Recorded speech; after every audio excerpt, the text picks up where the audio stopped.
My guests today are the creative force behind Hellgard. Welcome to DiceGeeks.com Tabletop RPG Show. Level up your RPG campaigns by filling yourself with stories and knowledge. Explore topics from archaeology to film history to writing to literature and much, much more. This is DiceGeeks.com Tabletop RPG Show. Welcome to the show. My name is Matt, and I am your host. This is the podcast where we learn how to become better game masters and role players by filling ourselves with stories and knowledge. All right, guys, before today's interview, let me just take a quick second. If you need some help running your games, I create resource books that help game masters and dungeon masters. You can find them at dicegeeks.com.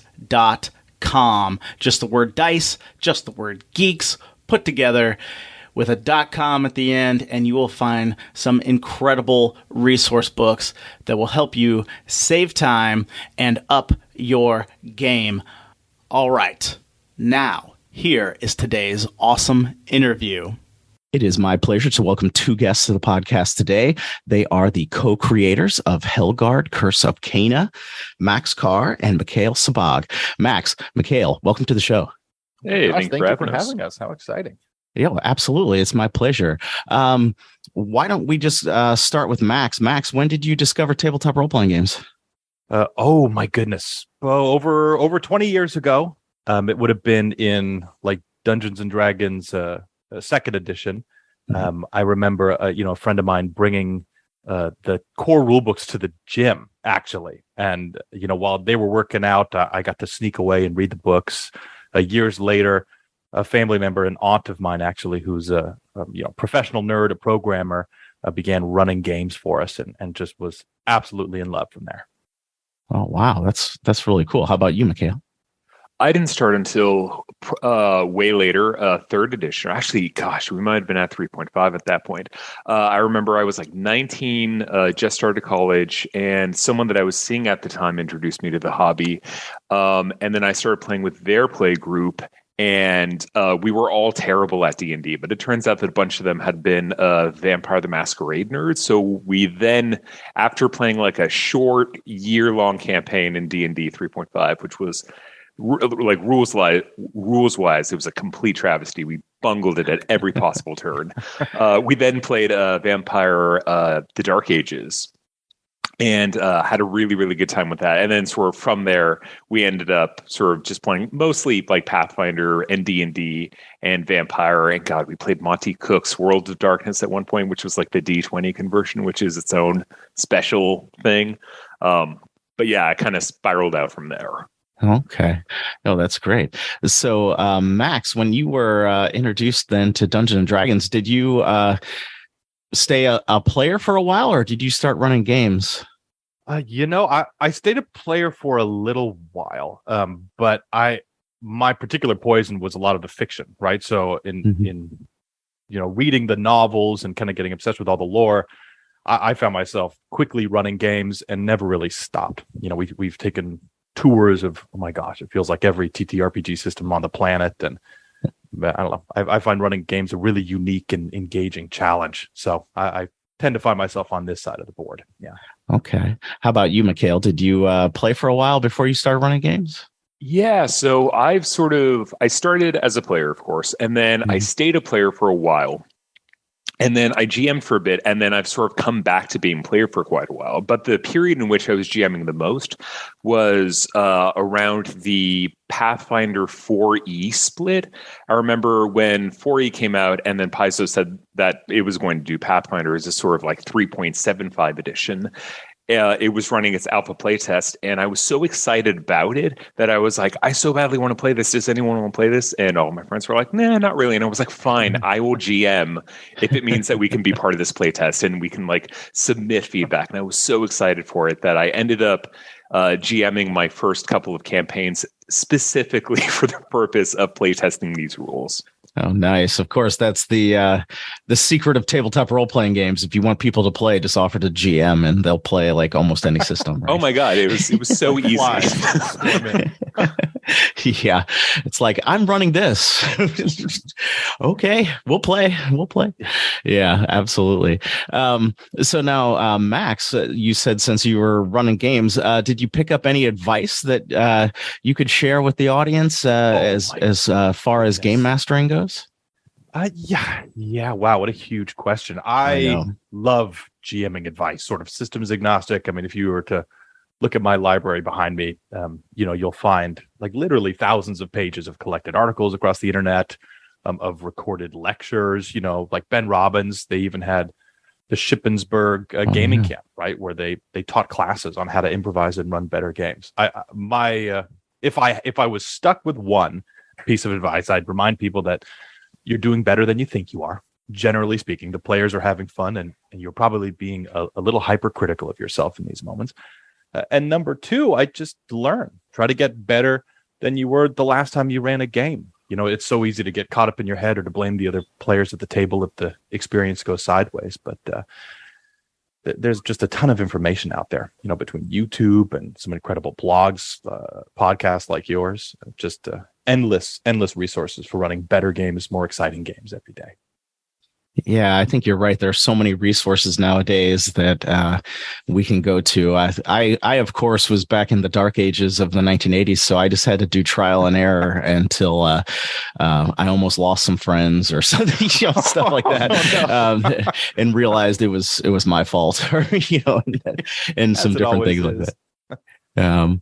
But yeah, how about you, Mikael? Do you have any advice for some people out there running games? Oh gosh, for people running games, that is this one actually completely blindsides me because I haven't run a game in so long. Oh, okay.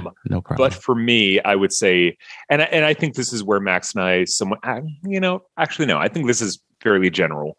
I'm big on preparedness, so just like prepare, and prepare and be ready to adapt as well. I've been in all of the experiences that I have as both GMing and as a player, there have been so many times where something that I prepared for something else ends up being extremely a magical moment appears where I'm like, oh, this thing, if I make a very small adjustment, suddenly fits perfectly. And all of that preparatory work that I did pays off in this beautiful kind of unexpected way. Yeah. But those moments only happen because I did all the legwork, however many hours earlier. Yeah, that's interesting because I wrote a little book called The No Prep Game Master. So I kind of fall on the other side of things. But I used to prep. I used to prep like notebooks full, and then I realized that was driving me insane. You know what I was going to say? It must be so peaceful and wonderful and enlightened where you are. Oh, absolutely! I'm running a game tonight, and I've barely thought about it in a week. I've just thought a little about it while I was eating lunch today, and I'm just going to run the game, and I have no pressure, and I know I'll come up with something, and I know my players will come up with something. So yeah, I have zero pressure on running a game tonight. I'm just worried about my voice. Hopefully my voice will continue to hold out. Right. I mean, if it's, a storytelling system or a super emergent kind of campaign where the players are excited to take the reins and, you're confident something incredible is going to be generated. Wow. Your time would be better spent elsewhere. Right. Yeah. I was going to say, meanwhile, I'm so neurotic that as a player, I get anxious about playing games. And I'm like, oh my God, the pressure's on. Yeah. Well, Mikael, since you've played so much, what do you have advice for players? What makes a good player at the table? I was going to say, so this actually interestingly dovetails with Max's remark just now, that, there's all these great systems that are coming out that are really focused on bringing the players in as storytellers. But even in systems where the player's ability to affect the narrative is really limited, you as a player have so much ability to affect the enjoyment of all the other players at the table, even if you're not the GM. Yes. In some ways, especially if you're not the GM, when you're removed from that sort of that privileged position of being in control of so much of the game world and you're in the trenches with the other people, you have so much more capacity to to rally their spirits, to be helpful without being intrusive, to like have little side conversations, to check in with players and be like, hey, like, what do you think about this? You have the ability that you have to bring somebody out of their shell in a way that doesn't like stop the entire game. Because if the GM has to say like, hey, you new player, what do you want to do about this? Like all eyes are suddenly on them in a way that might be so terrifying, in a way that if you as a player who's sitting next to them can have a quiet side conversation to bring them out of their shell and be like, oh, that's such a good idea. You should do that. And encourage them to be more active at the table, or to pursue something that they're nervous about, or that they think is dumb, or they're worried that they're going to get embarrassed. You have so much ability to advocate for other players as a player yourself. So I encourage people to do so. Yeah, absolutely. No, I think that's great advice. I think a lot of times, some player, a newer player or shyer player will be at the table, and it just helps so much if a more experienced player just kind of leans over and has even a conversation in character with their character, just asking a few questions that they know they can answer, or just let their creativity kind of come out. I think that's great advice. Oh, absolutely. Totally. Yeah, absolutely. And so, you guys started playing games, and that is kind of a similar story with a lot of people, but something changed along the line, because you now have a publishing company called Granite Glyph Publishing Company. Went a little sideways. So that's not exactly what the majority of people who play role-playing games do. So why don't one of you tell me a little about Granite Glyph and why you decided just to leave the realm of playing and start working on some games? You know what? Max loves backstories, so I'm going to leave this one up to him. Okay. There we were, right on a cool winter's night. No. Is this the 19-page backstory? Oh, yeah. It's the equivalent. And you get such a kick. One of our amazing editors, Phil Athens, right, who has a credible history. He worked with R.A. Salvatore and all the Dritz novels and all that stuff. I've interviewed him on the podcast, I believe. Oh, no way. Oh, that's great. He's super, super cool guy. But as you can imagine, you'd get a kick to know that the first thing he said as he was hacking through some of the core rulebook was, boys, there's too much lore here. What are you doing? Well, that's now we're in it. It's classic.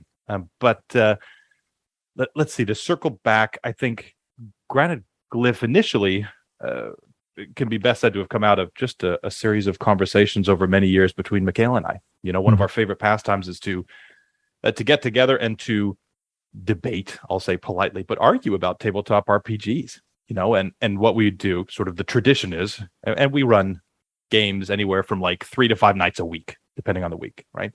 Of various games, various systems. Usually we'll get together for an hour or so the next day over milk tea or something like that, and we'll debrief. Okay, what went well? What was triumphant? What went poorly? Why did it go sideways? What could we have done better? Where did we fail the rules?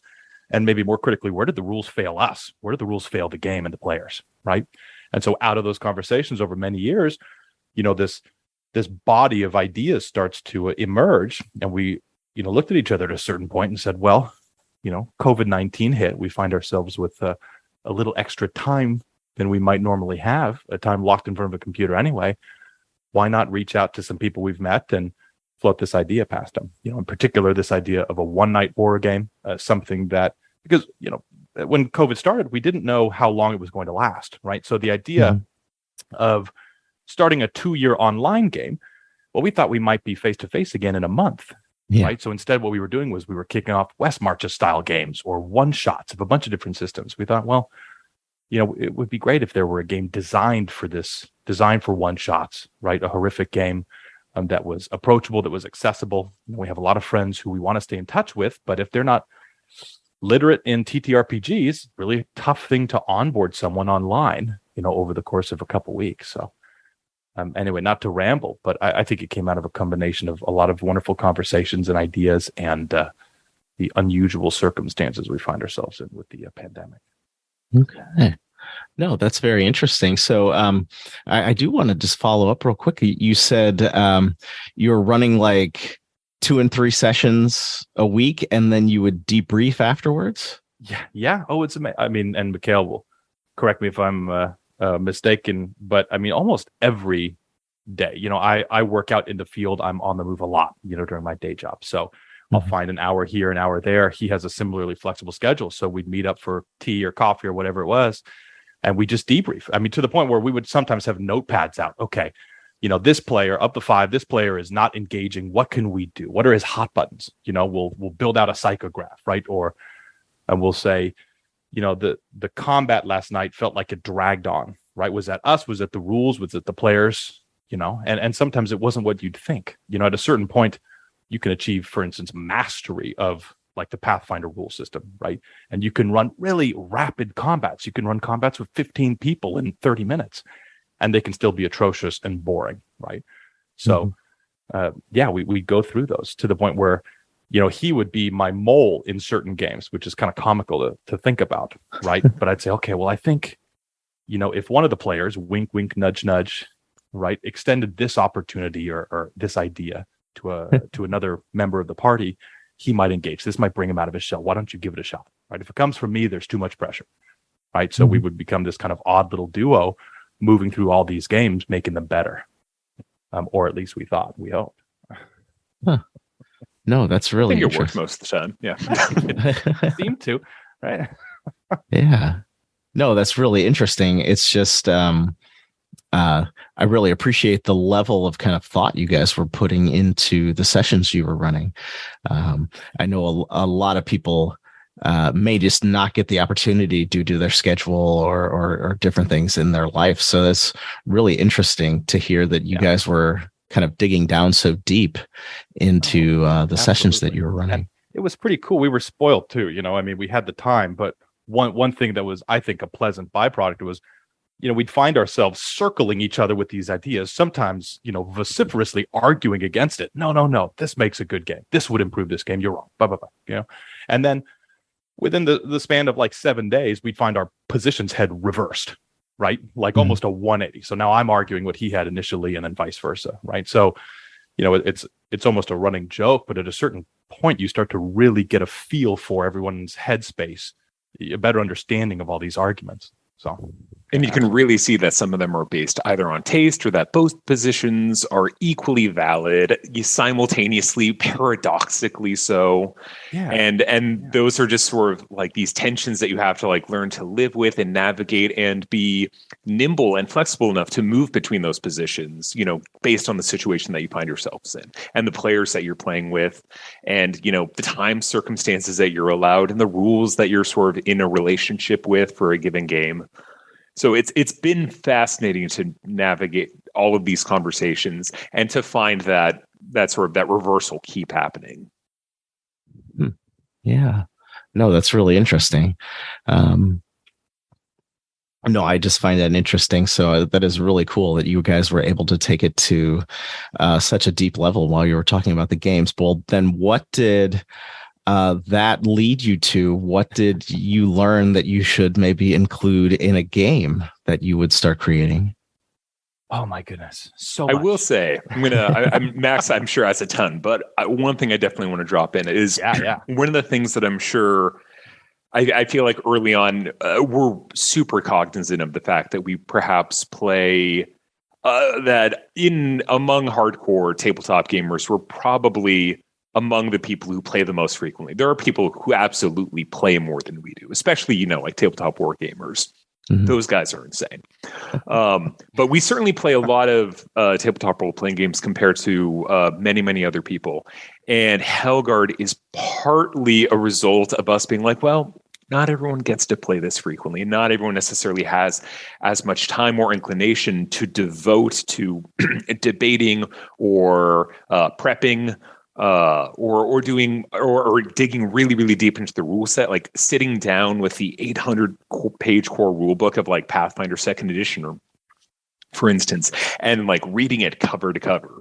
Not everyone is there. And so Hellgard is partly a response to our own awareness about the privilege that we have in our sort of temporal relationship to gaming and wanting to create something that was sort of, I don't want to say time sensitive, but sensitive to time. Yeah, I think it's a good point. And then, another sort of vertex, right, was just the simple question, well, what type of game shines in a one shot, right? Having said all this, of course, the first thing we came to were Call of Cthulhu fans and Vampire the Masquerade and Shadows of Esther and Cult and Alien and all this cool stuff.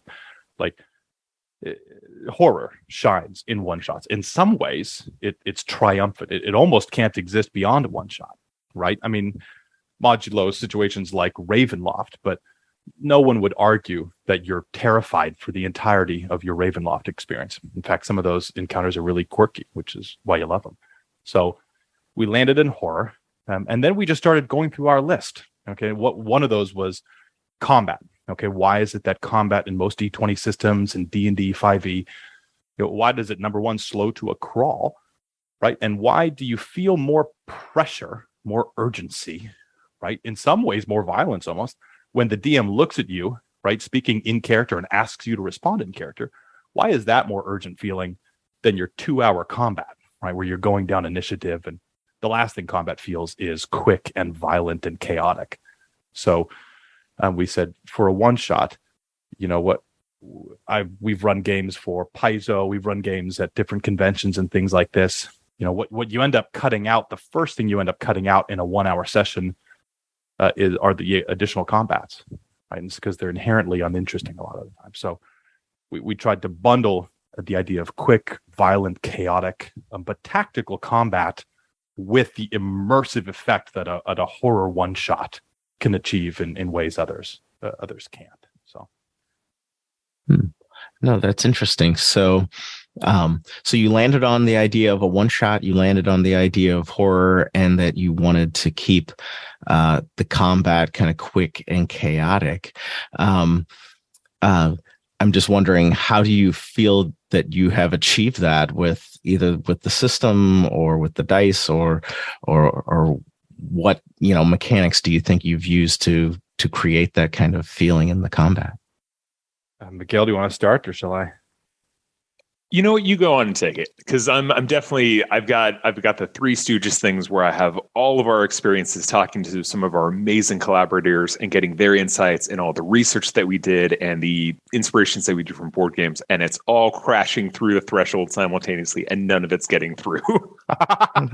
Okay, so in a nutshell, I think we've done wonderfully. We have a blast playing the game. 100% of the playtesters have had a blast.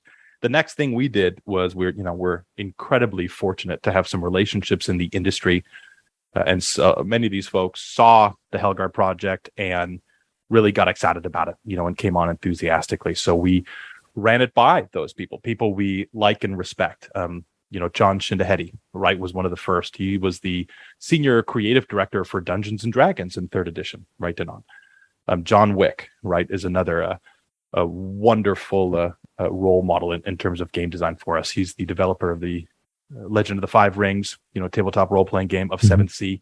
7th edition 7th Sea is a triumph, really an incredible storytelling game, and a great onboarding point for folks interested in storytelling.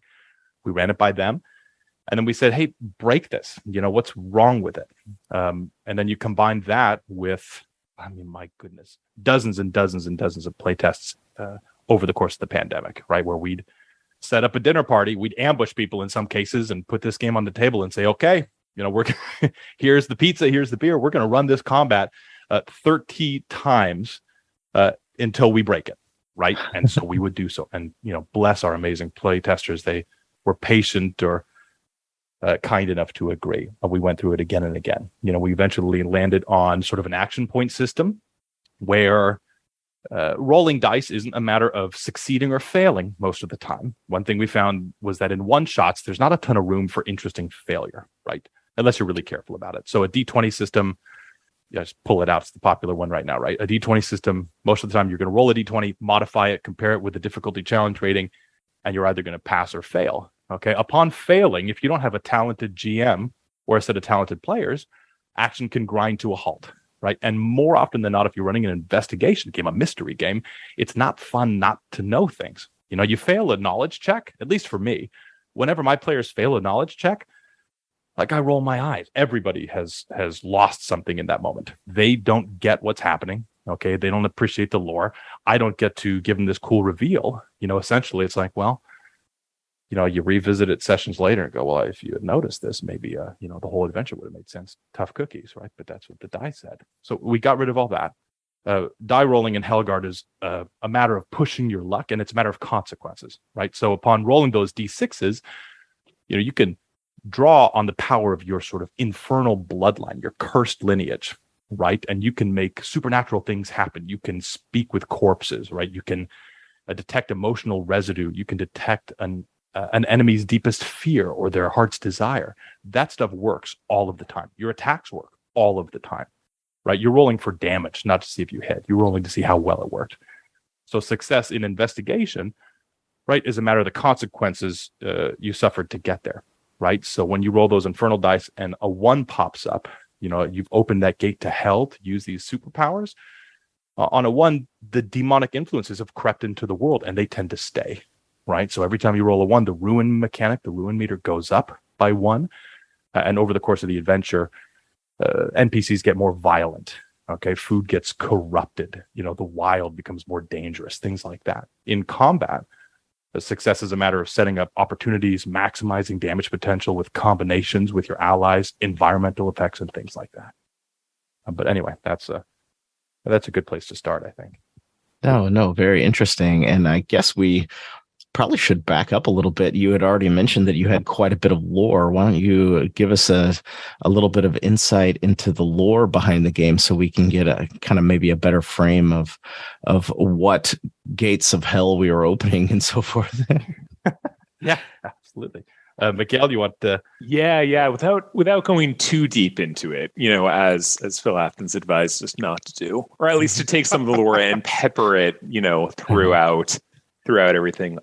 So the game is set in the world of Caina. Caina is an isolated continent adrift on misty seas on all sides, and it is the birthplace of humanity. It is the only known world. And it is a place that has also been locked in at least in this current moment, it exists in the long shadow of an ancient war with hell that occurred 665-ish years ago, we'll say.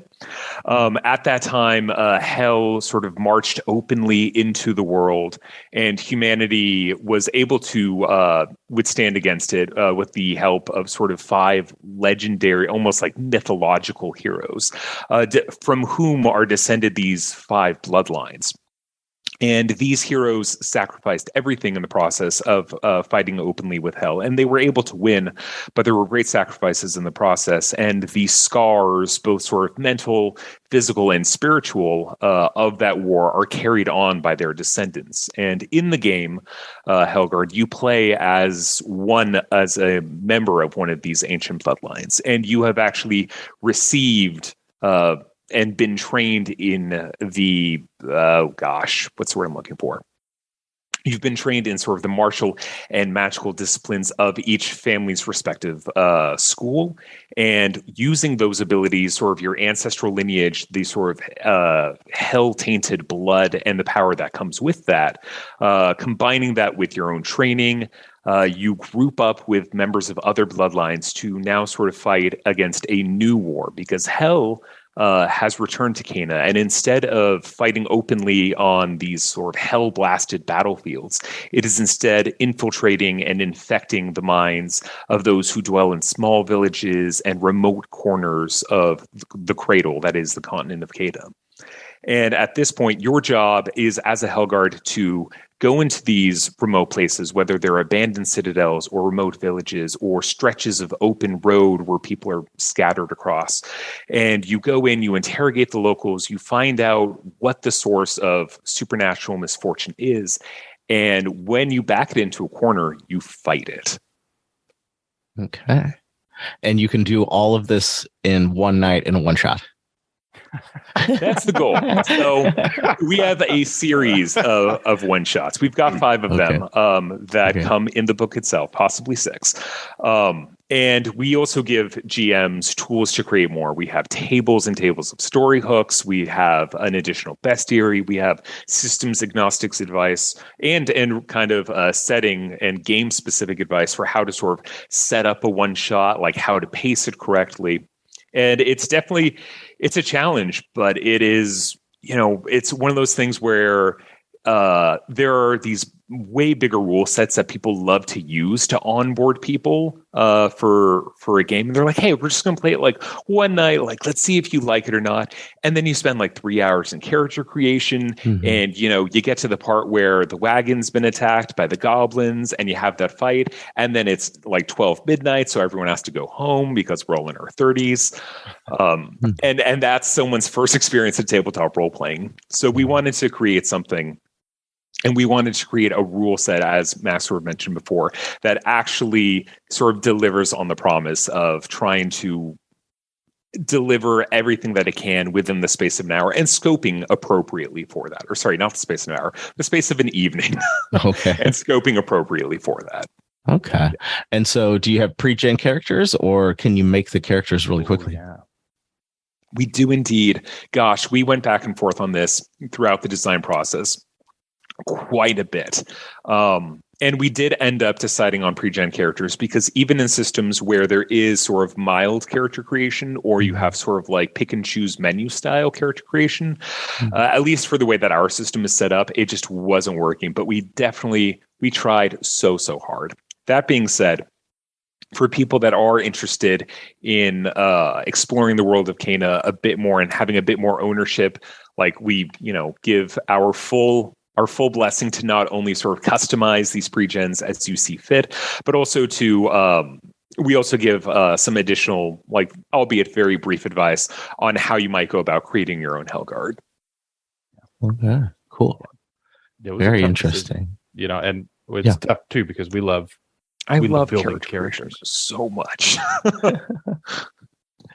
Yeah, that is kind of a tension, and of course. Myself coming from back in the day, from the 80s, I remember certain games, right, that character creation, you mentioned 3 hours. You would be lucky if you could get half of a character made in 3 hours within some of the systems that I remember playing.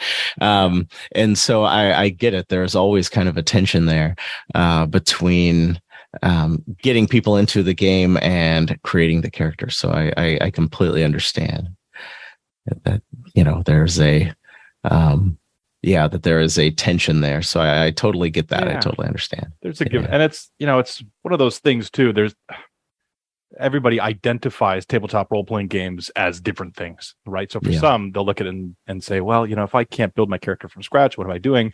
But we're also trying to emulate something of a convention experience, and that's an iconic moment for both of us. When you get to the convention, you get to Gen Con or Strategicon or GaryCon or wherever you're at, right? And you sit down with 4 strangers at the DM's table. You have 2 hours to play. The first thing you all do is your eyes snap down to the pre-generated characters in the middle of the table. And then if the characters have great art, you're going to notice like 3 hands slap, 3 palms slap down on these sheets. Go, that's my guy. Immediately.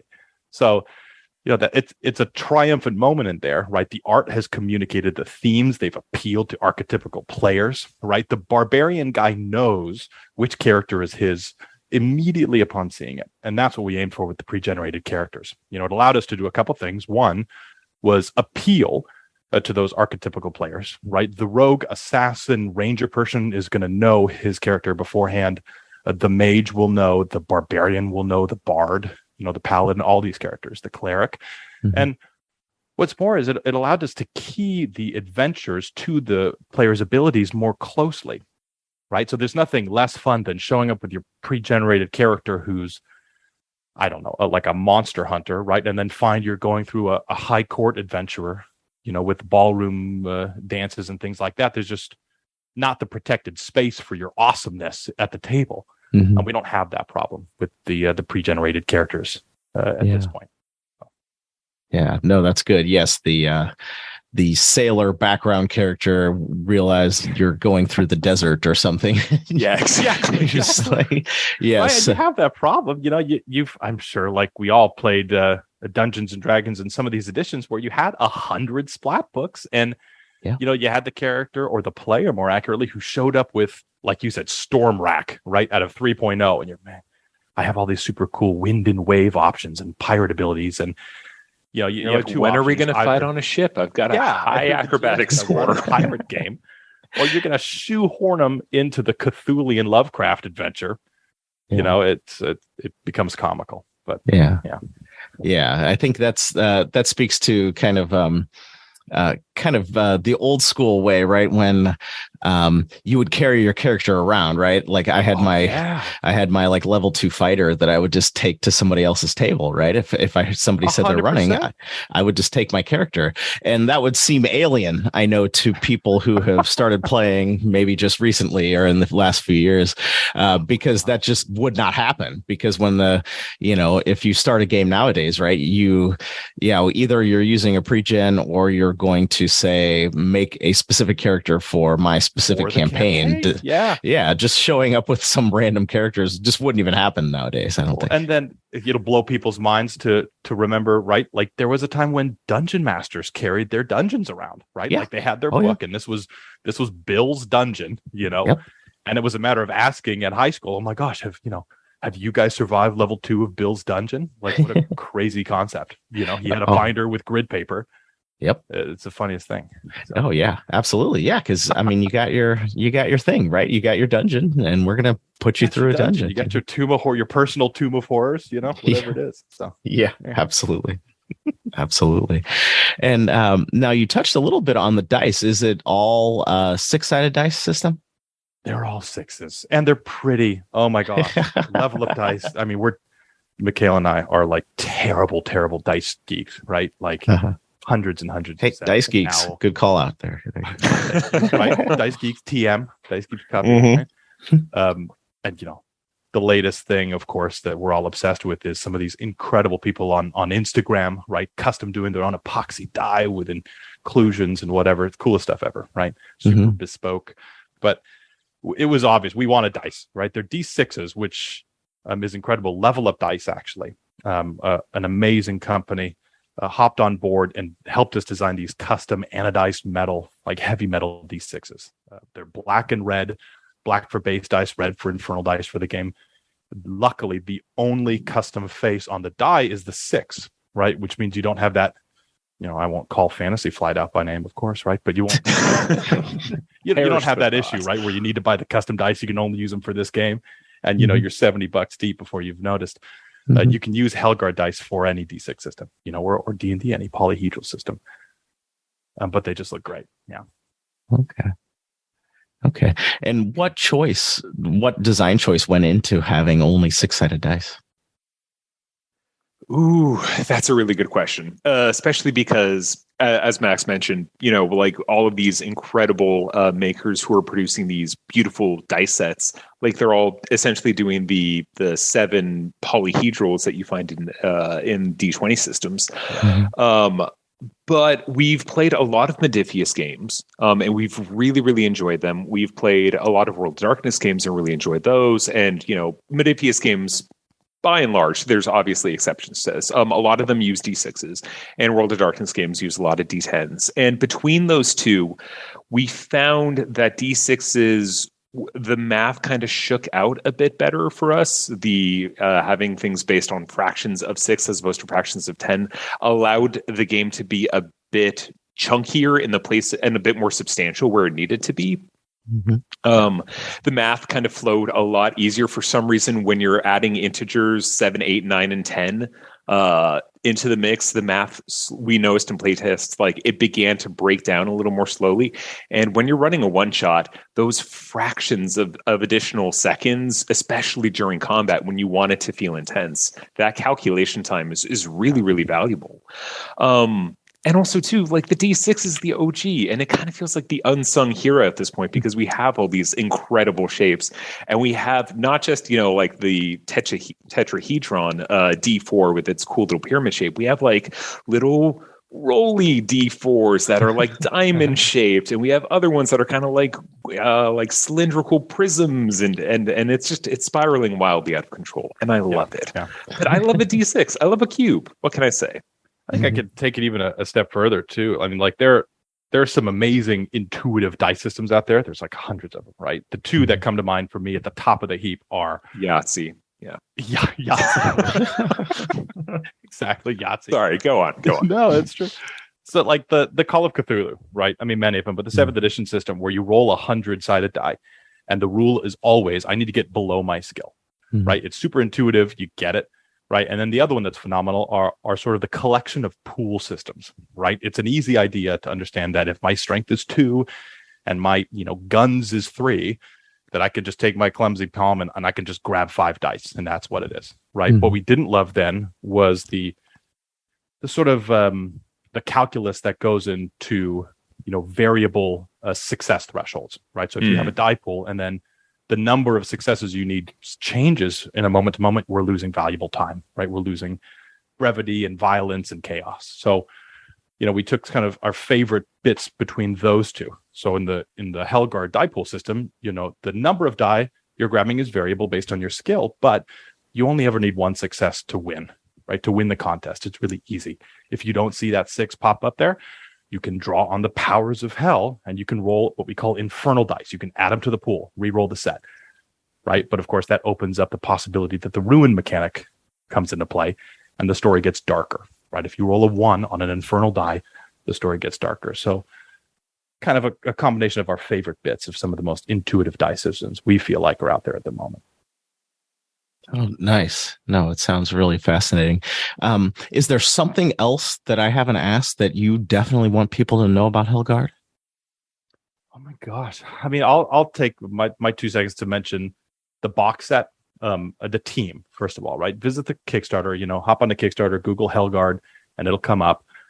Look at the team involved. This is a team of our icons in the industry, our favorite people, the people we admire the most. We're absolutely blown away. We're spoiled in the talent that's involved itself in the project. And the box set itself, I think, is in my eyes, sort of purest representation of our goal here.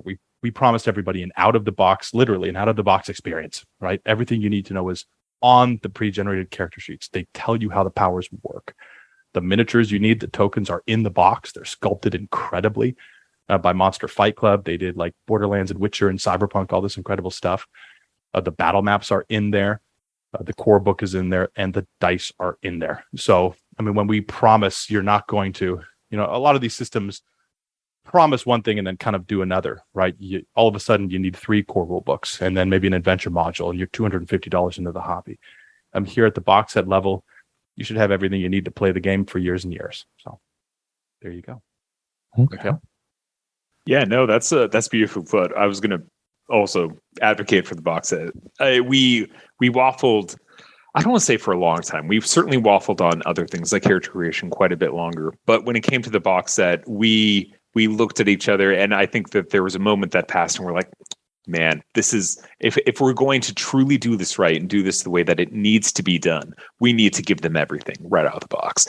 And not only are we essentially trying to give everything, we're trying to give it the highest possible level that we can achieve in terms of the art that we've commissioned for this is absolutely stunning. Again, the people that we're collaborating with in terms of like level up dice and campaign coins and Monster Fight Club, and the number and the designers and the amount of people that are working on this, from editorial to consultation, it's been incredible. And the box set kind of captures all that in a way that maybe the book by itself doesn't quite. Okay, great. Well, where can people find Hellgard? Hopefully all over the place. Google Hellgard. The easiest way is to hop on a Kickstarter and just search Hellgard, Hellguard, one word. It will be obvious. We are funded. We've knocked through a stretch goal at this point. In fact, we got so excited ahead of ourselves that we just gave everyone the STL files for all the miniatures, right, which are incredibly sculpted on there.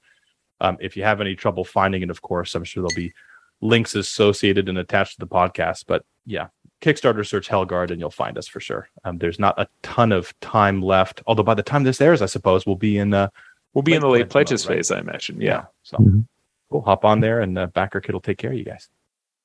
All right. And I will be sure to include links in the show notes for this episode at dicegeeks.com. So anybody who is listening can head over there and find those links and be able to find Hellguard very, very simply. Well, Max and Mikael, it was a pleasure having you on the show today. I really enjoyed our conversation. Thank you so much for being on the show. Yeah, thank you for having us. A lot of fun. Thanks for having us. All right, there you have it, guys. Oh, man, I really hope you enjoyed my conversation today. If you want to learn more about Hellguard, just go to dicegeeks.com, check out the show notes for this episode. You will find all the links there. I would encourage you to do so. All right, now, if you want some free stuff, head over to dicegeeks.com. Just put in / and then type the word free, and you will get some free PDFs that will help you in your games. And you will also be subscribed to my email list, where you will get email update from me letting you know what is going on in the wild world of Dice Geeks. All right, with all that stuff out of the way, I really appreciate you guys taking the time out of your busy schedules to listen to me and my guests talk about awesome tabletop role-playing game stuff. I thank you so much for listening, and until next Wednesday, keep gaming!